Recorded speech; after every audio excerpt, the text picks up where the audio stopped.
Okay, so my name is Kurt Papathakis. I'm the PI for Aquifer. And before I get going, I have a little announcement to make about this project. So recently we have concluded the execution phase of this project. Essentially, we have determined the feasibility assessment, which is the primary goal of a CAS project, 10 months early than we originally anticipated, essentially stemming from a development schedule that was really tight, and we missed our one of our gates. It was the fourth gate that we had to hit, and it became obvious. It actually even hasn't happened yet, but it became obvious that our confidence that we were not going to be able to hit that. And so we have then been looking at how to effectively close this project out, but then keep the technologies living on beyond the CAS envelope. So with that stated, let me get going. I have a little vignette here to start off that was part of the casting process that'll get you up to date on what the project was about. Hello, my name is Kurt Papathakis, and this is a technology demonstrator for the Aquifer Project. This demonstrator is based on 2023 technology, and it integrates nano-electro fuel to rim-driven motors in order for us to overcome fire and explosion hazards, charging time, electromagnetic interference issues, decoupling power and energy, as well as range that are all associated with electric propulsion. This demonstrator takes in the nano-electro fuel, which is a water-based fuel with nano-electroparticles infused into it. There is anode and cathode, positively and negatively charged fuels that are pumped to each individual cell. The pump pressure ratio is associated with the current and therefore the power that we get out of the system. And the size of that mesh, the membrane between the anode and cathodes material represents the voltage that we can get out of the system. We then integrate that into the outer cowling of these electric rim-driven motors. These rim motors benefit from reduced noise, reduced drag from the outer tip to the cowling. There's no longer an interference issue associated with that, as well as the lack of ram drag associated with the spinner being absent. Ultimately, this technology applies to conventional takeoff, short takeoff, and vertical takeoff applications. So again, I'm Kurt Papathakis. I'm the PI. Pat LaSalle in the back. Hi, Pat. She's the co-PI at Glenn and Robert McSwain at Langley. And I want to talk about overcoming some of the barriers to electric propulsion and some of the technologies in Aquifer that specifically try to address some of those technologies. So I'm the last one of the day. Most of the other projects, you've envisioned this electric propulsion future where we're going to be taking off vertically, we're going to be improving the regional airplanes and getting hybrid electric and all these other amazing things. Well, there's still some substantial hurdles associated with this. Namely, most of these systems are using lithium-ion batteries, which have a way of exploding and catching fire. Both of things we don't really want on our airplanes. Unless you are going to take the logistics hit of pulling your battery out of your airplane and charging it and then putting another battery system in, you have to actually charge your battery in your airplane, which is going to kill your turnaround time and therefore the usefulness financially in order for these systems to work. We actually just talked about large cables with large amount of current and voltage. They have a way of spewing EMI, making instrumentation issues, controllability and navigation very difficult. For instance, on the X-57, we spent multiple months trying to actually diagnose that specific problem on the air volt test stand, and honestly, we still haven't completely solved it either. So again, that is going to be something that we always are going to have to deal with when you talk about a massive amount of energy in cables. Also, when you do these battery systems, you either have to design the battery for the peak power condition of your mission, or a battery system that can handle the range that you want to get. And the other term kind of is along for the ride. It's not going to be good at both things, so you have to make that decision which is more valuable to you, hence the coupled power and energy. Generally speaking, though, if it's a battery system, the range is going to be limited, unless you have a hybrid electric system. But if it's an all-electric system, you're just going to have to be okay with a short range. And then ultimately, it's not going to be okay to have hundreds of helicopters over our head all the time. We're going to have to solve the noise considerations, or none of this even matters. So with that said, let me introduce the Aquifer Concept. So first, we have what we consider nano-electrofuel battery. This is a flow battery system, like I said in the little vignette, where the nanoparticles are infused into the fluid, analyte, catholyte for the anode and cathode. Those two fluids are introduced across a membrane. The electron jumps from one side to the other, and that's how you create the electricity out of the system. Because it's an aqueous-based fuel, we retire the fire and explosion hazards by chemistry. The question, though, is can we keep up the energy density where we are still competitive? On the other side of this, we have what's called a rim-driven motor. And so instead of driving it from an internal shaft, we're actually going to drive it from the rim. This eliminates that path from the end of the blade to the outer cowling, which is a noise source, as well as there is no hub anymore. There's no ram drag associated with that hub, and therefore there's no noise associated with that hub. This is great as long as you have a bearing system that can handle that. If it's going to be a conventional roller bearing, it's actually going to be noisier and less efficient than you had to begin with, and it'd be a total non-starter.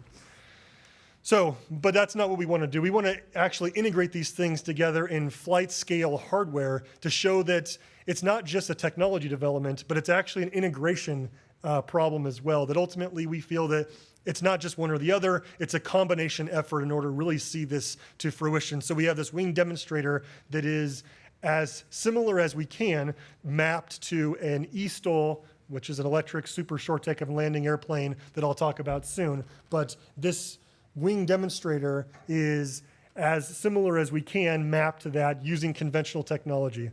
So we talked about those barriers I said momentarily ago. So Aquifer technology. Number one, we retire the fire and explosion hazard because of chemistry. It is ultimately an aqueous battery system. Recharging time, you just pump the new fluid in and pump the used fluid out. So you do the charging off board. Pumping is not a big deal. It's not the logistics issues of pulling a battery out and putting a new battery system in. We actually co-locate the battery and the motor itself. So the energy production and the thrust creation are literally side by side. Therefore, the amount of current in each one of these things is substantially reduced, and the cable lengths are much smaller. Therefore, our radiated EMI problem is not extinct, but substantially less. And one of the benefits of not just flow cells, but fuel cells and other things is that you design your power requirements for the power needs, and you side your tank for your tank needs in the same way that you would design an engine and a tank in a normal aircraft. You don't have to take a penalty on the other item. And then finally, so again, range, make a bigger tank. And then finally, with the noise, we talked about those rim-driven motors being a way for us to actually demonstrate improved state-of-the-art acoustic signature for these rim-driven motors.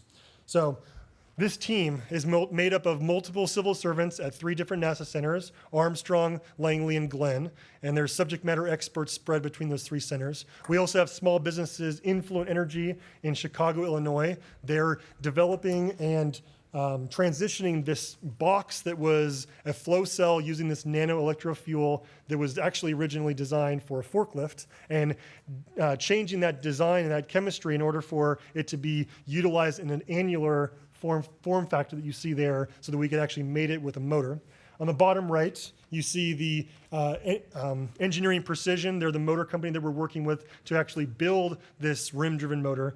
This rim-driven motor actually originated with the Great Horned Owl, the GHO project, and that specifically was designed for low acoustic signature motors. Ultimately, the reason why that motor wasn't chosen was because of a conventional bearing system, which we came into the same problem, and I'll get to in a minute. ESAero in Central California, they are the integrator, so they're taking this nano-electrofuel stack, taking the motors together, integrating that in, and trying to figure out what the manifolding is going to look like. How are we going to actually pipe all that fluid to these systems? We no longer have these big cables, so the EMI isn't a problem, but now we have lots of piping and lots of fluid pneumatic issues that we have to solve. And then finally, Boeing, BR&T, and BCA in different capacities are helping build an airplane from where they see the technology eventually getting, which you call our vision system, and then what is the market going to look like for that airplane. This airplane is fuzzy and doesn't look very nice because we are still battling Boeing and getting for them to release images of full scale. I'll show a little bit more clear version later because it's small and they were at least okay with that. But the bigger ones, we have to go with this pencil sketch version of the airplane. So what our process, this big block NEF baseline, take that, make it a conformal system so that it actually is annular design in nature, and then integrate that into the wing demonstrator. Take the rim-driven motor baseline, which is about 11 inches and clunky and has a conventional bearing system, adapt it for our purposes, and made it to that NEF system within our wing demonstrator, but also have bench testing for the NEF because that's ultimately what this is, the transformational part of this project. And then we are making assessments about this acoustics. We want to make sure that we are in fact actually producing a motor system that has reduced acoustics for a given torque and for given power setting. And then ultimately, part of the project is also developing this aircraft model so that we are actually building in the direction of something that is useful. And our project, the Aquifer Project, feels strongly about the eSTOL, electric super short takeoff and landing, so 300 foot or less takeoff. We do not feel that the NEF technology will eventually or ever get to a point where it could actually power a VTOL application. So we are being judicious about where we think this is actually going to land. We think that the eSTOL capability, and specifically with like harbor add-ons, like launching from barges or some kind of thing where you actually can get 300 feet and that still be a viable alternative that's a little bit more near term to getting to fruition. And honestly, Boeing has been driving that. They feel strongly about that as well. So we are now 1 year in with a few extra weeks added on. So I want to talk about some of the successes that we've had with this project.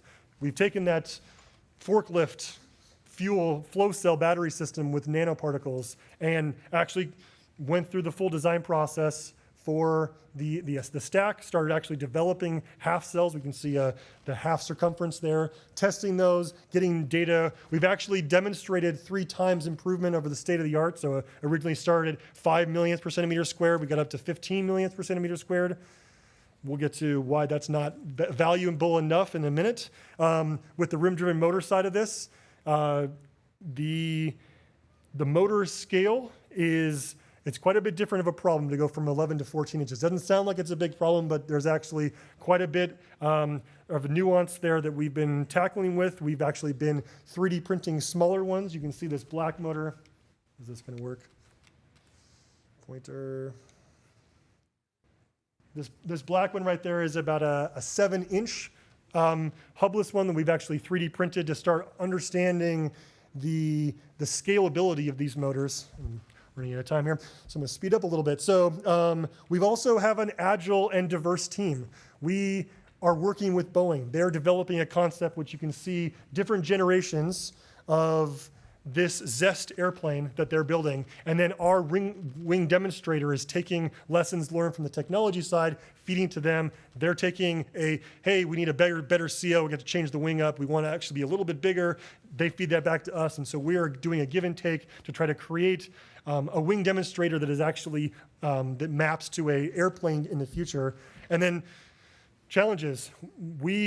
As you can see with this development schedule, the wing demonstrator, the wing demo and the RDM, which is the rim-driven motor concepts, they are progressing as we need them to be. The NEF technology, I said it was 3 times over the baseline. We actually need 10 times by December of this year in order for us to actually hit our development time schedule. And as of September, when we were still substantially away from that, it became obvious that this was not going to be able to come together. And so the team made the determination that while we still have 10 months or so of extra time here, that we were just not going to be able to make that work with the given schedule and cost available to us.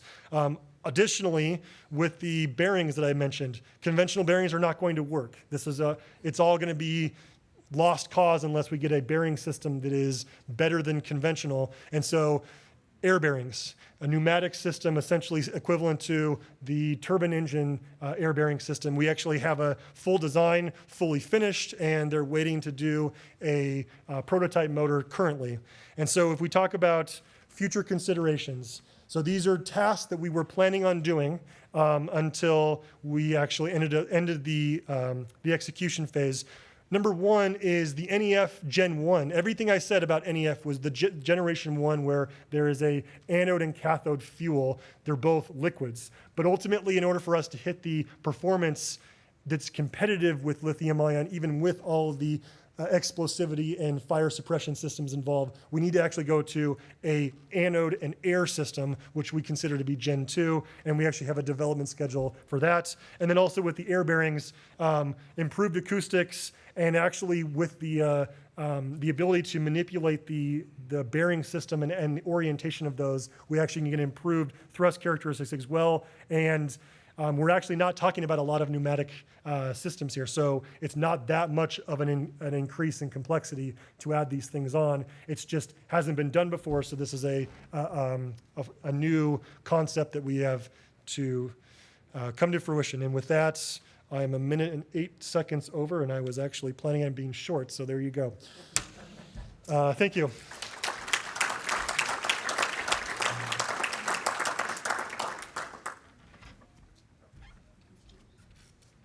This too, or am I? No, you're still on. Yeah, you're on, not off the hook yet. I didn't know if we were still doing it or not. No, so we'll get the panel up.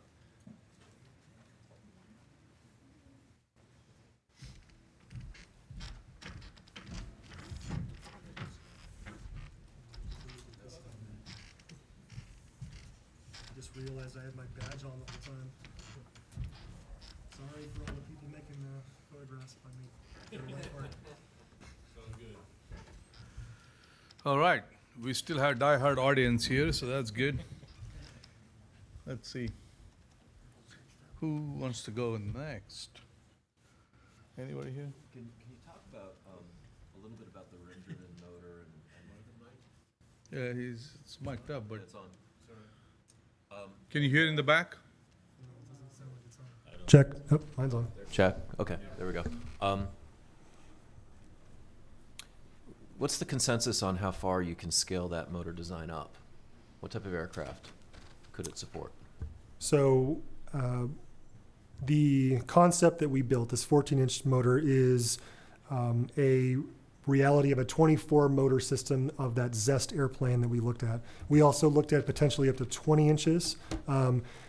The higher that we're going to get, the out of phase, essentially be able to catch the rotor out of phase is becoming harder and harder of a problem, because once it starts to wobble, if it's small, it's not a big deal. The bigger it gets, it's going to be much, much harder to deal with without a hub in the middle and a shaft to essentially hold that in place.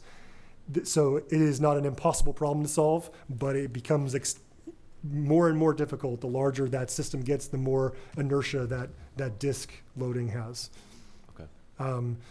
We made the determination with the size that we wanted to go with, and that was essentially, when we talk about tilts and everything else, we want to go as big as possible to keep the wing, the tip of the motors down as low as possible. Again, we want to do all of our design work with the mantra of keeping acoustics down. So everything we possibly could do, all the decisions were made in that regard, even if it was as a penalty to weight, that acoustics was going to be the king in all of those design conditions.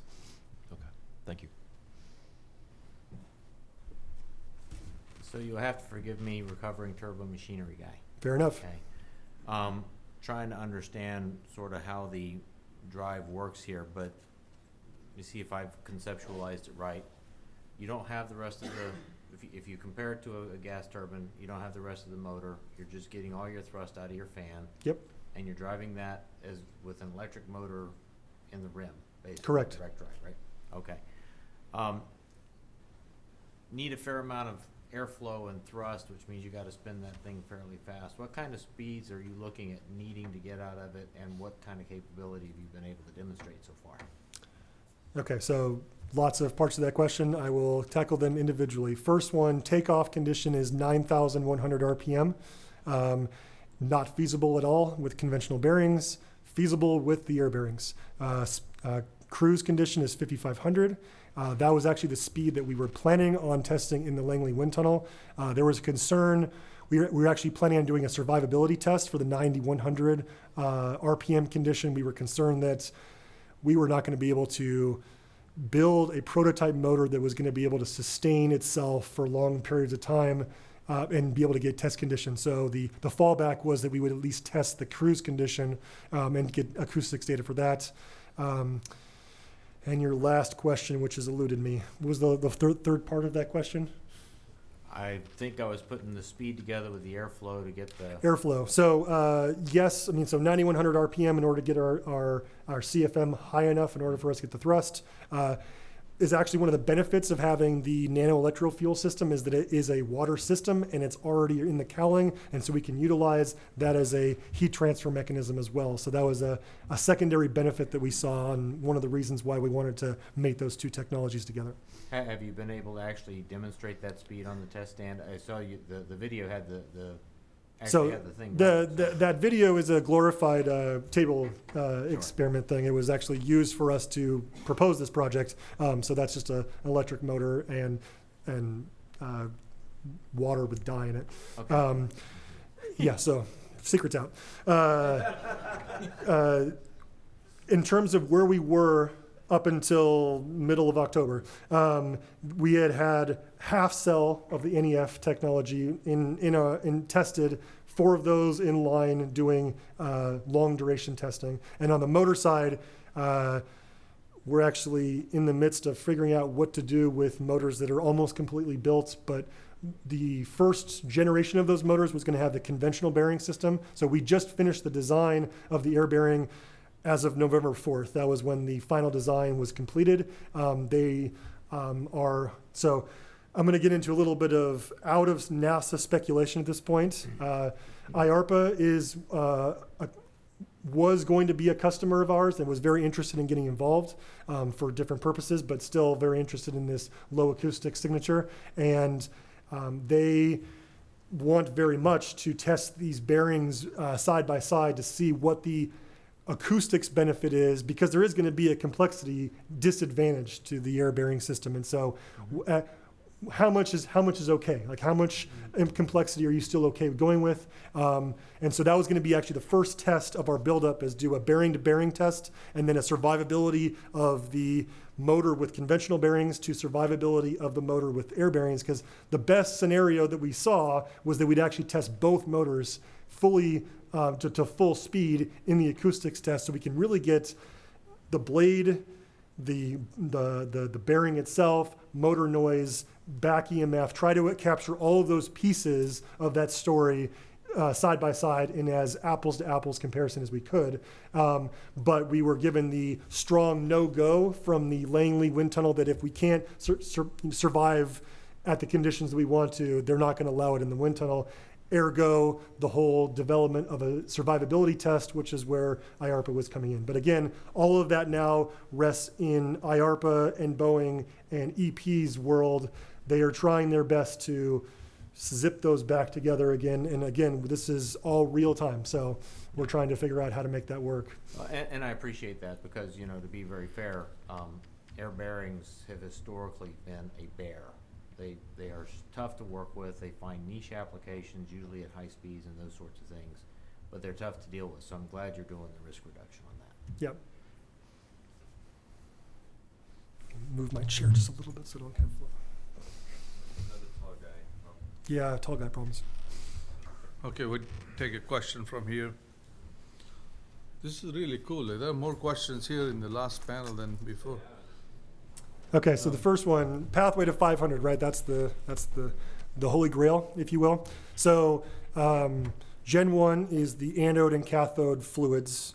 The maximum, and again, I have to actually break that apart because watt hours per kilogram is for a battery that it's contained its energy source and power in the same thing. We actually are a sliding scale when it comes to watt hours per kilogram. So you can actually get depending on your configuration, that number changes. So in order for us to get a baseline that we could use, we designed our system to be an X57 replacement battery. So that footprint, that weight footprint, and that power requirement, and then build that up. So Gen 1, it's about 81 watt hours per kilogram, which is, so full disclosure, X57 with all of its safety configuration and crash test harnesses and fire suppression system and battery management is about 124, 125 watt hours per kilogram fully assembled.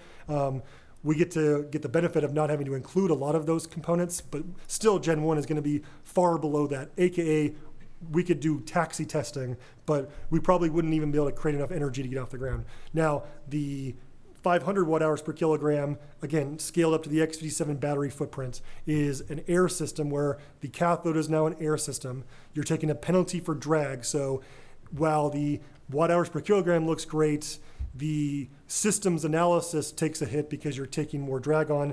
And then there are multiple intermediate steps to get to that, but ultimately it has to, there's three things. How much particle infusion can we get by still keeping the system pumpable? We still need a fluid that we can pump without having crazy pump requirements. So we think it's about 80% particles per unit volume.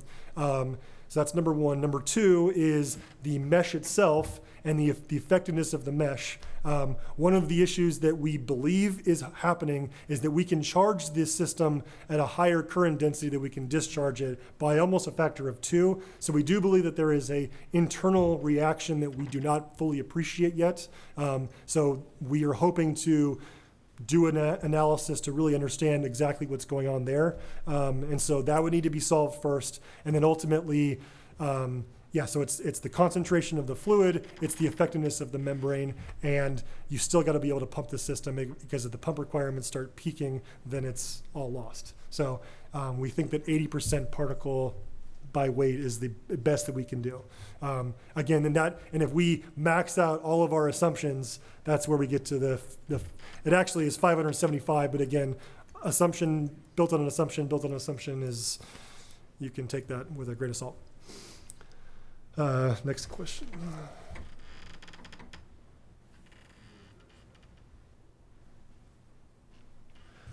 Okay, so why did we choose to do a more aggressive motor than a standard motor option from the very beginning? Well, ultimately, that is why we do CAS. We want to do hard things, and we are okay failing at those hard things as long as we are learning and being able to press on.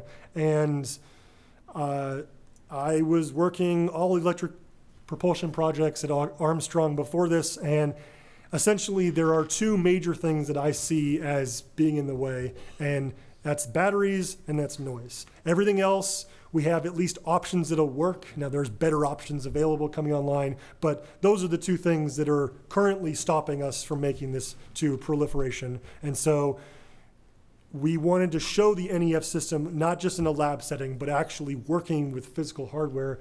That is a better way for people that are not battery people like myself to appreciate that this is actually going to work or not. And so because of that assumption, then it's like, well, what motor should we use? Well, let's do something that actually we feel strongly about that can answer another question, which is another part of the major problem. So was that too risky of a position to take? You can make that assessment yourself, but ultimately we decided that that was in the best interest of our project to take those dual risks and keep the subject matter experts throughout the project working and actually communicating together. And one of the biggest rewards for me personally with this project was that we have an incredibly good team across the entire United States working and identifying problems inside and outside of their subject matter expertise.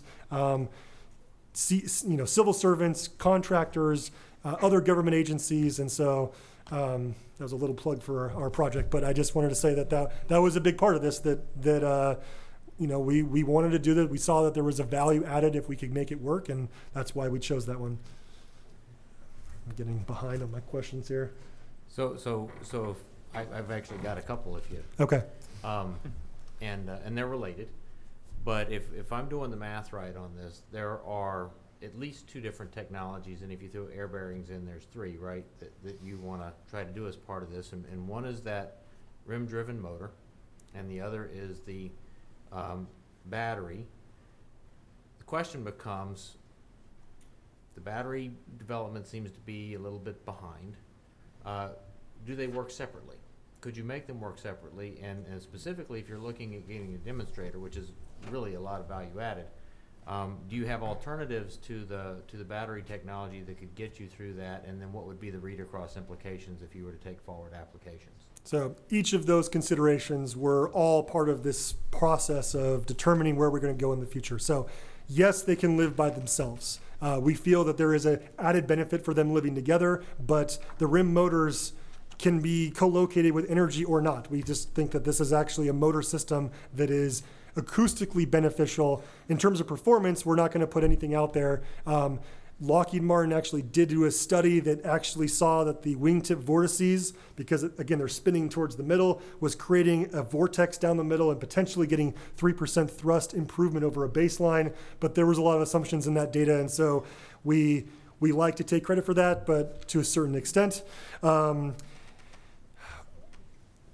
With the NEF not developing at the speed that we were getting, that we wanted to, there was actually essentially the idea was that this rim motor concept, everything seems to be there for what we needed. We had stakeholders, we had a test strategy, we had everything that we need in order to get eventually to a flight test campaign on a next version of Great Horned Owl using this system.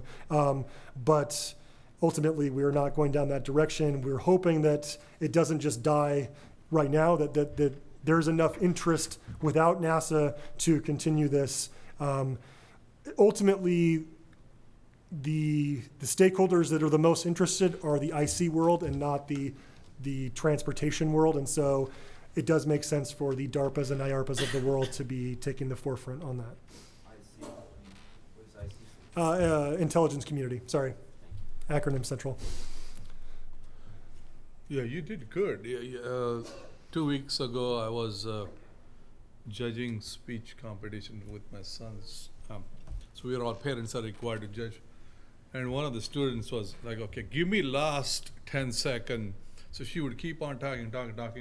And then last 10 seconds, I had to give her prompts, 9, 8, 7. And she would finish right on dot, just like you did. Right on the dot, the last. She would fill in a few words here and there, and then slow down a little bit, speed up, and then finish right on. You did good. Buzzer beater. You would have been winner in that competition, I can tell you. Oh. But yeah, we're finished here. I think this was the last one. We wanted to wrap up, I think, yeah. And probably you can just stay right here to do the wrap up.